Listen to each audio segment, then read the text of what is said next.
Greetings, here are some thoughts as to what can be expected in regards to the US position on the future of the Ukrainian conundrum in the foreseeable future. By late August 2022, the West's focus on the war in the Ukraine was diminishing.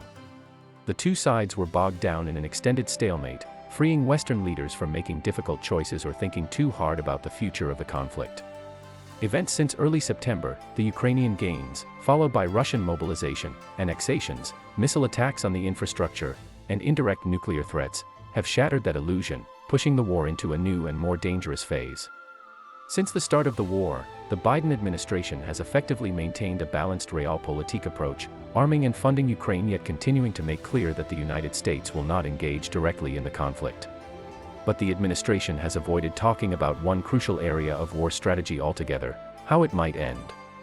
Experts and policymakers who have suggested that the United States should also support diplomatic efforts aimed at a negotiated settlement have been treated as naive or borderline treasonous. Driving the administration's skittishness about endgames, then, are questions of morality. Many argue that it is immoral to push the Ukraine toward a settlement. But nearly all wars end in negotiations. Moscow's escalation this fall raises the twin specters of a broader war with NATO and of the use of nuclear weapons.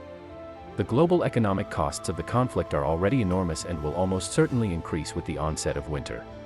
Even if a negotiated end to the war seems impossible today, the Biden administration should begin to raise, both publicly and to its partners, the difficult questions that such an approach would entail. It must think through the right timing to push for negotiations and at what point the costs of continuing to fight will outweigh the benefits.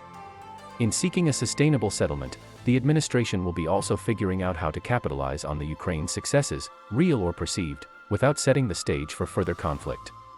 To prepare for the best deal, American policymakers will maintain a common front between the West and the Ukraine, will take account of Ukrainian and Russian domestic politics, and will embrace flexibility, particularly in working out which sanctions against Russia can be lifted without strengthening Putin's regime. Good luck with that.